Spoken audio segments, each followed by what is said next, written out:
Benarkah kekuatan rakyat bisa menyeimbangkan parlemen mendatang? Atau logika kekuasaan masih menguasai DPR periode 2014-2019?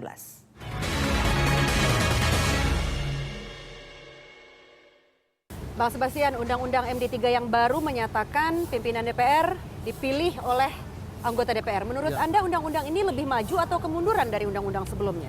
Ya sebetulnya kalau dibilang maju itu juga tidak. Karena pada periode yang lalu itu sudah diatur bahwa pimpinan DPR itu diduduki secara proporsional oleh partai-partai atau fraksi-fraksi yang mendapat suara signifikan di DPR. Jadi yang menjadi ketua itu adalah hak dari partai pemenang nomor 1, lalu kemudian wakil ketua sampai 5 orang pimpinan itu secara berturut-turut diperoleh atau menjadi hak dari partai yang mendapat suara terbanyak pertama sampai yang kelima. Jadi itu mekanisme yang diatur sebelumnya. Mengapa diatur begitu? Argumentasi yang dibangun pada saat itu adalah karena mereka ini mendapatkan mandat langsung dari rakyat.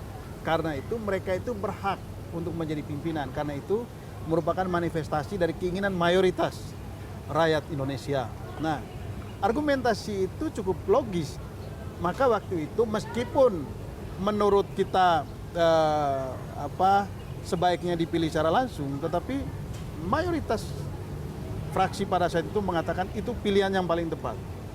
Nah, tetapi kemudian sekarang ini tiba-tiba dirubah, ya mekanisme yang ada itu dirubah kembali, pimpinan DPR dipilih.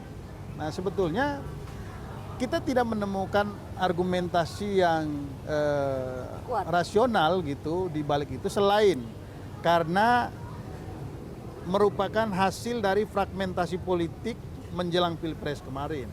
Tapi bukankah kemudian pertanyaan dasarnya setiap anggota DPR berhak memilih sendiri siapa pimpinannya tanpa terikat oleh partai tertentu? Itu pertanyaan kita pada saat 5 tahun yang lalu. Dan argumentasi mereka memang setiap anggota DPR itu berhak untuk memilih dan dipilih, begitu. Tetapi jangan lupa bahwa mereka itu mendapat mandat dari rakyat. Nah, partai yang mendapat mandat yang paling banyak itulah yang dikehendaki oleh mayoritas rakyat dan mereka berhak untuk memimpin DPR. Maka kalau argumentasi 5 tahun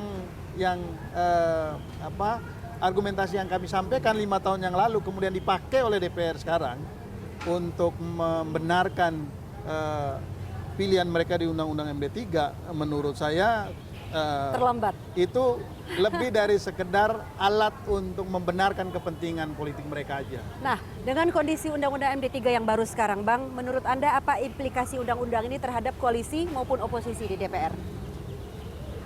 Dengan Undang-Undang MD3 ini maka memang semua fraksi itu punya peluang untuk menjadi pimpinan DPR. Tapi pada saat yang sama itu artinya partai-partai yang mendapat suara mayoritas di parlemen, artinya partai yang mendapat kepercayaan lebih banyak dari partai yang lain, itu kehilangan haknya. Bukan kehilangan mungkin, belum tentu terpilih. Belum tentu terpilih. Nah, kalau melihat komposisi koalisi yang ada sekarang ini, itu jelas sekali bahwa PDIP yang mendapat suara paling banyak untuk pemilu legislatif, mungkin jadi dia akan kehilangan haknya. Artinya dalam Undang-Undang MD3 ini PDIP sebagai partai pemenang yang paling dirugikan. Oh ya, tentu saja. Tentu saja PDIP yang paling kehilangan kesempatan dengan Undang-Undang MD3 ini. Artinya Anda melihat bahwa kemungkinan besar parlemen nanti akan dikuasai oleh oposisi. Nah, kalau koalisi merah putih ini solid, maka hampir pasti pimpinan DPR itu akan dikuasai oleh koalisi merah putih. Yang kedua, pimpinan alat kelengkapan dewan itu juga akan dikuasai oleh koalisi merah putih. Maka koalisi Jokowi JK itu akan kehilangan kesempatan itu. Dan ini tantangan yang tidak mudah bagi pemerintahan Jokowi JK untuk 5 tahun yang lalu. Memang Undang-Undang MD3 ini kan sedang dilakukan uji materi di MK. Nah, kalau tidak lolos di MK, apa yang harus dilakukan oleh kubu koalisi Jokowi JK untuk memperkuat posisinya di parlemen sehingga menjadi mayoritas? Ya, uji materi itu merupakan salah satu upaya saja, Dan upaya itu kemungkinannya masih 50-50. Bisa ditolak, bisa diterima. Nah, kalau diterima, maka yang akan menjadi ketua itu PDIP, tapi pimpinan yang lain itu Golkar juga ada di dalamnya, Gerindra juga ada di dalamnya, Demokrat ada di dalamnya, dan masih pimpinan itu sebetulnya mayoritas dari koalisi Merah Putih. Bukan koalisi PDIP. Bukan koalisi PDIP gitu. Karena itu menurut saya mestinya PDIP ini atau koalisi Jokowi JK ini sudah harus bisa bangun komunikasi politik, bangun lobi politik, ya jangan menunggu hasil MK. judisial dari MK. Kan lobby-lobby politik memang sudah dilakukan PDIP selama ini terhadap partai-partai yang belum menjadi mitra koalisi. Saya tidak menemukan atau paling tidak saya tidak mendengar bahwa ada lobby politik yang semakin jelas hari ini. Artinya lobby politik itu kan harus diikuti oleh keputusan politik yang jelas.